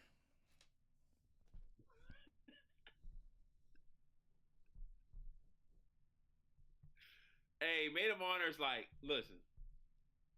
I feel like the other 2 albums besides Iceman, Habibi, and Maid of Honor, these are my thoughts on those. Those are time and place albums for specific fans of Drake that like a specific kind of Drake. So, if you like Drake that talks like a fucking Caribbean guy and makes international music, you listen to Maid of Honor. If you like R&B Drake, where you about to take your shorty to Pound Town, you got Habibti. Or maybe you're trying to win a shorty back. You know what I'm saying? Maybe you lost your shorty and you're trying to get her back. So then you try and take her for a drive around town with Habibti on. I think those are what we call time and place albums. Whereas Iceman, nigga, no matter the time, no matter the place, nigga, no matter the venue. That shit banging. Bruh, let me tell you something about that fucking Maid of Honor.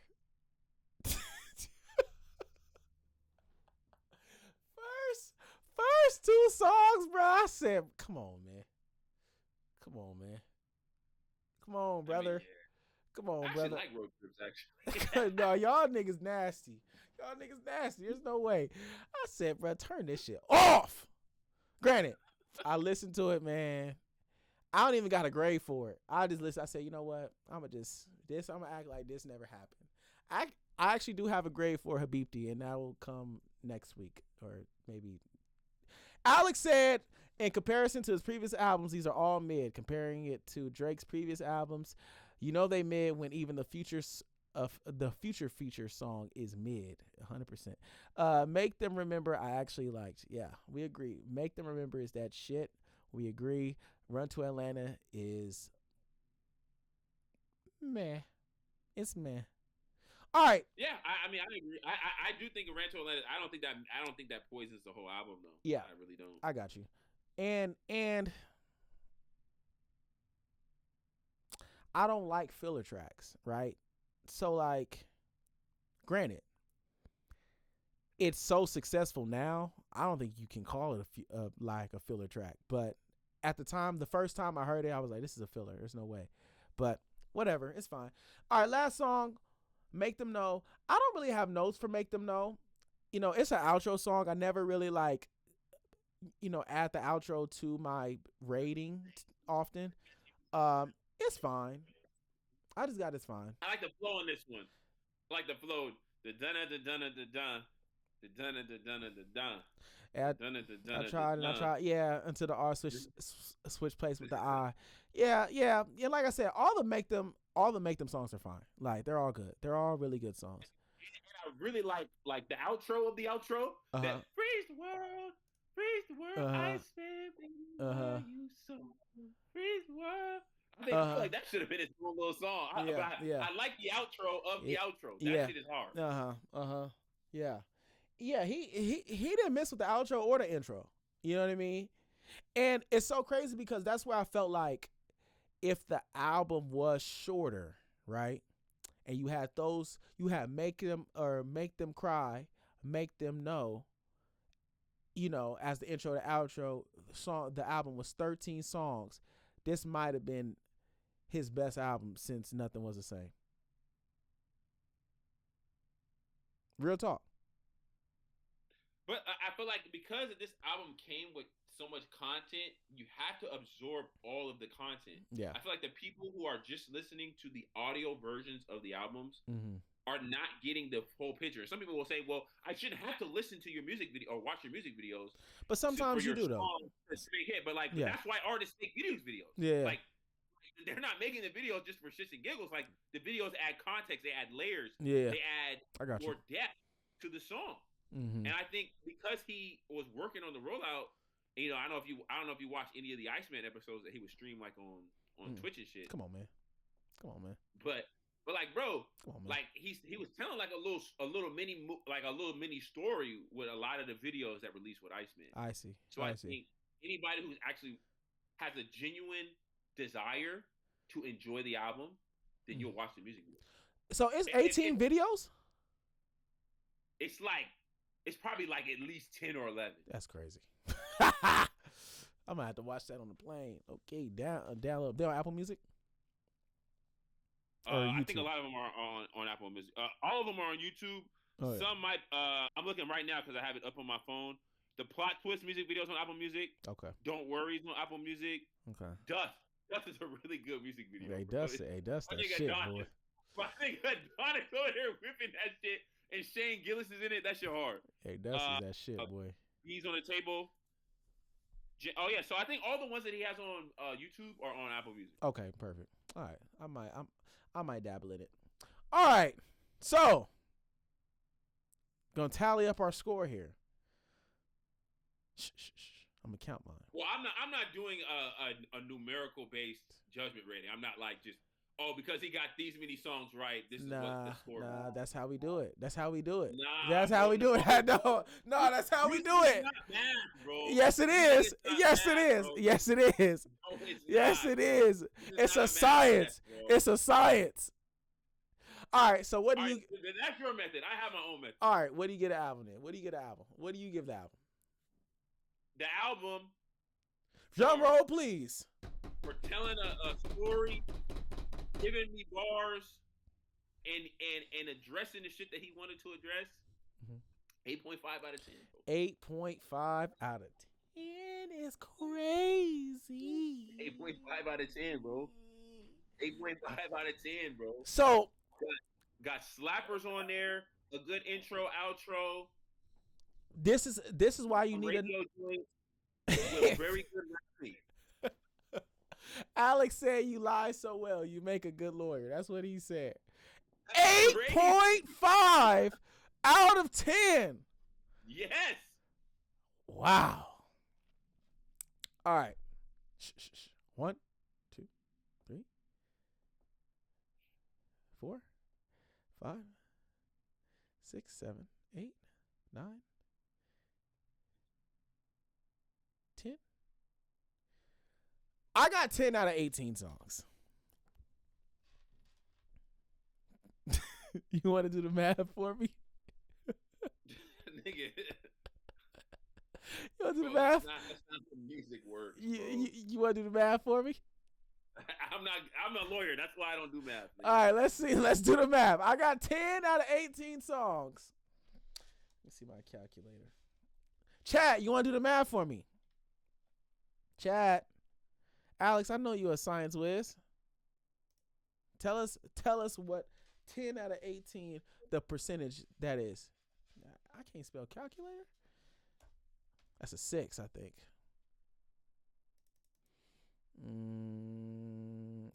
Is it? He said ass percent. Oh God. What is it? It should be 10 divided by 18, right? Damn, look at me. I don't know what I'm doing. 55%. And I'm gonna and I initially rated it a 5.5. I rated the album initially a 5.5.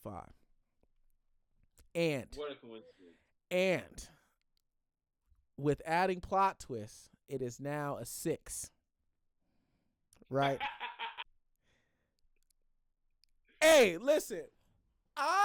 Like I said, I think it's better than J. Cole's because I rated J. Cole's album a 5.5. It is definitely better than J. Cole's because you could look back at J. Cole's album and I'm like, bro, there's no way I'm listening to any of this over plot twist, any of this over fucking what Make Them Remember, all them good songs, right? So, and the reason why I ask you, and the reason why I gotta do the number system, because realistically, if you compare it to the rest of Drake's albums, now we're here. Where would you put it?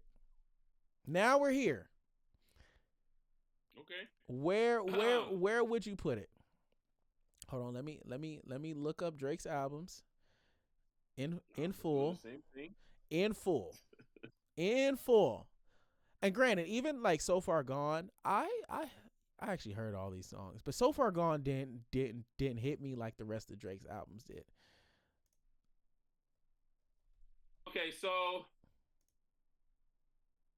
obviously, I feel like it's a pretty good consensus that most people put Nothing Was the Same, Take Care, 1 or 2. I feel like it really doesn't matter. Yeah. Which one you put those in. 100%. I would tend to agree with that. Just from a, covering all the bases. Yeah.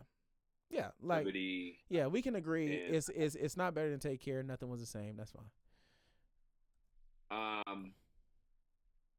Now, shit. See, I really love For All the Dogs, nigga. There's no fucking way. I played For All the Dogs. There's no way. Come on, man. Over and over and over. But I'm not gonna put it in his top 3. I would say the third probably goes to If You're Reading This, if you want to consider that a studio album, which I do. Yeah.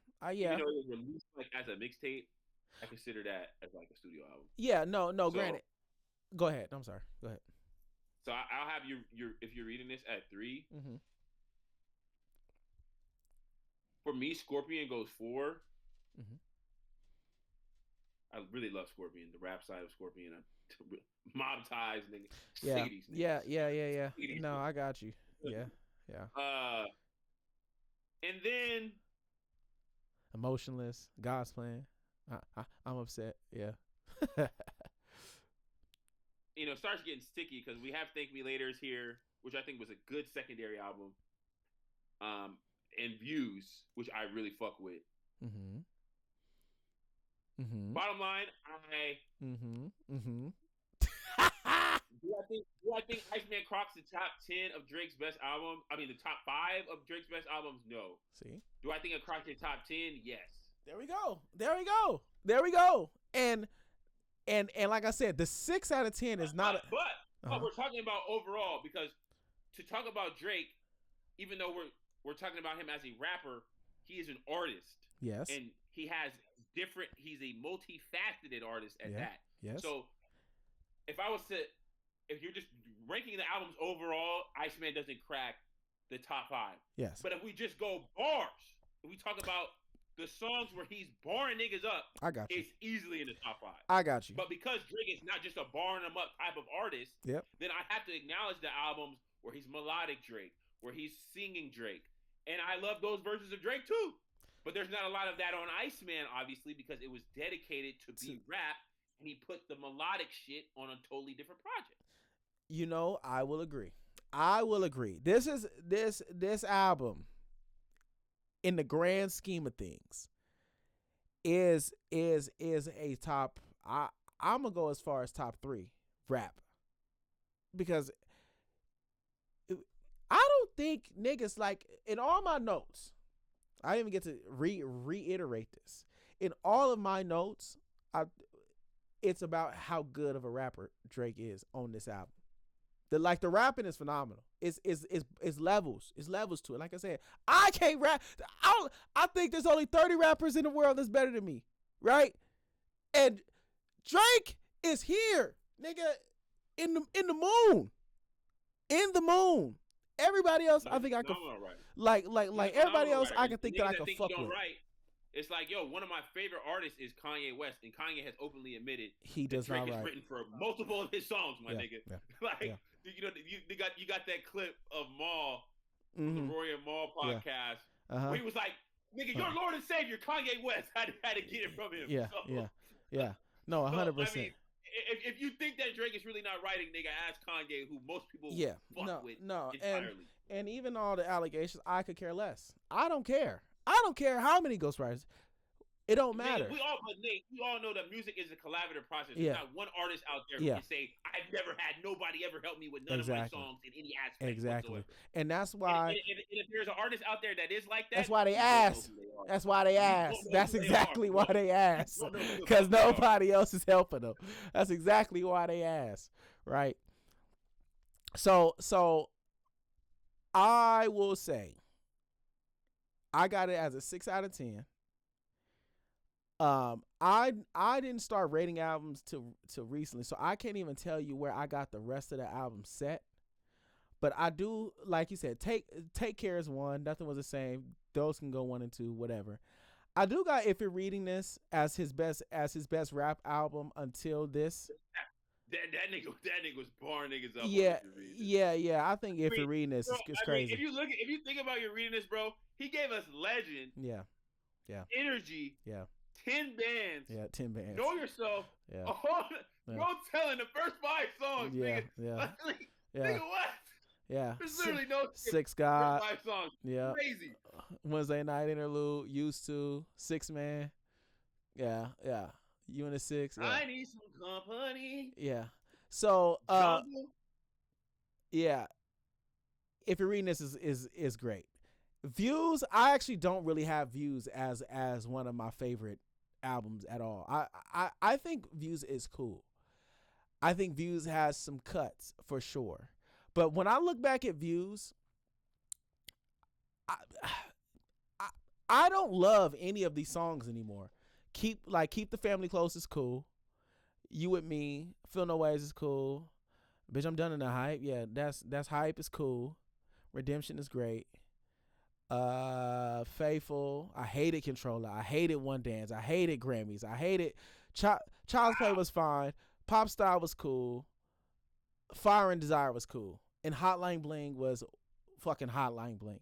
So nigga, too good. Nigga, Rihanna and Drake's last song together was fucking phenomenal. Well, that wasn't their last song together because I think Work came after that. I think so too. But no. I think Work was their last song together. Like, think about that. You don't like Too Good? No. And granted, I might have to hear it again just to remind myself, but think about it. I don't love it. Like I don't. You're crazy. I didn't love Views. So I would put this album right above Views. I actually got Certified Lover Boy above Views. I got Certified Lover Boy above Views. I like Certified Lover Boy. I think Certified Lover Boy is fire. I'm not gonna lie. Certified Lover Boy. It's hard to find its way into the top 5 though. I think the issue with Certified Lover Boy is that it just wasn't a serious album. You know what I mean? But I think Certified Lover Boy is better than Views. But you know, we can agree to disagree there. So thinking about it in a nutshell, Take Care, Nothing Was the Same. If You're Reading This, it'll have to go Scorpion, Her Loss. There it go. There go. There go. Iceman right there. 6. 6. I got a 6. 6. There go. I got it. If you could try and put that if you could try and Six, put six, that six. little the little sample. little ad-lib on the shit, that'd be funny. Yeah, there you go. It's not bad. All right. Alex says he lies so well, he'd make a great lawyer.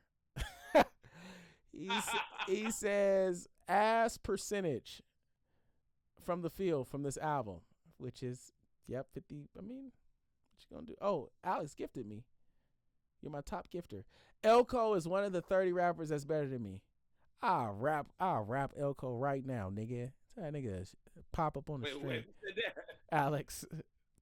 He said he said reading this is his best rap by so far. What the fuck? Is his best rap by far. Okay, got you. Yes. So he said reading this too late is the best rap by far. Which you know, and even though I don't necessarily agree with that, I don't disagree with those. Yeah. My initial instinct is to not disagree with that. Like, yeah. If you're reading this, he's got some crazy barred up songs that are all like that's what he was like. Conversely, with this album where he has a lot of barred up songs, I don't know if like you would hear those songs in a club though. You're not gonna hear "Make Me Remember" in a club. Yeah. But nigga, you'll hear Energy on a club, and he's got hella bars on Energy. You'll hear 10 bands in a club, and he had hella bars on 10 bands. Yeah, and I think it's okay because at this point I felt like Drake was trying to still prove himself as a rapper. You know what I mean? Right. I feel like he gave us 2 joints where he was like, "Yo, I can still make the radio hit bag if I really want to. Yeah. But this is for my fans who really want to hear me bar niggas up." Yeah, because and he dropped "What a Time to Be Alive" that same year, which is actually kind of crazy to think about it. They both came out in 2015. If you got even Nothing Was the Same. Everybody says Nothing Was the Same is his best rap album. I agree. I do think though Nothing Was the Same was more of that studio album, that classic that we all wanted, right? But If You're Reading This was a better rap album to me. But Nothing Was the Same was just as good. It is what it is. Damn, Nothing Was the Same, boy. And look, Nothing Was the Same was 15 songs, brother. Hey, low key, Nothing Was the Same got no skips. Whoa. I like Connect. Whoa. Oh wait, never mind. Whoa, wait. I didn't even realize this. Nothing Was the Same. Got no skips. All me. All me. I kind of don't like the language though. That's the only song I kind of don't like. Now you talking my language. That shit is hard. You're crazy. No, I forgot. My song that I always skip is Wu-Tang Forever. I fucking hate Really? Really? I do not like Wu-Tang Forever. That one goes into the that's that It's Yours. Nobody else, bro. You're crazy, bro. That shit is hard. That shit is hard. That song, bro. Hey, Tucson leather, Tuscan leather. I'm sorry. Furthest thing for perfect. Like everyone. Nah. Nothing Was the Same. Might be the best. Nah, Take Care was just as good. He was in it. My favorite song from Nothing Was the Same, which I still replay to this day, is Pound Cake, bro. Yeah, Pound Cake. That shit was cake. One of the great examples of a beat switch that was used to perfection. Yeah. Jay-Z's verse was a cool little. Yeah, no, that shit was hard. And they was going back and forth. 500 million on a pound cake. There's icing on the cake. That shit was hard. All right. Well, there you have it, folks. We have D, who gave Iceman an 8.5 out of 10, y'all. 8.5. Hey, bro. I gave it a 6. OVOD. That's him. OVOD, bro. That's crazy. I am gonna be looking for my chain pretty soon, though, Drake. Hey, Hey, this shit going on YouTube. I'm actually about to download the little clipper thing and just have it clip for me. Yeah. OVOD got this as 8.5. I got it as a 6, y'all. I actually initially rated it a 5.5, but OVOD, he talked me down. He talked me up, man. So it's a 6 out of 10, y'all. Drake's 6th best album. Clearly, he's not listening to me, chat. Clearly, he's not listening. All right, y'all. It was fun. Until next time. Peace. Thanks for having me. Yep. Carter. Everybody like, comment, subscribe. Yes, sir. Fuck with the homie, man. Yes, sir. All right, y'all. Peace.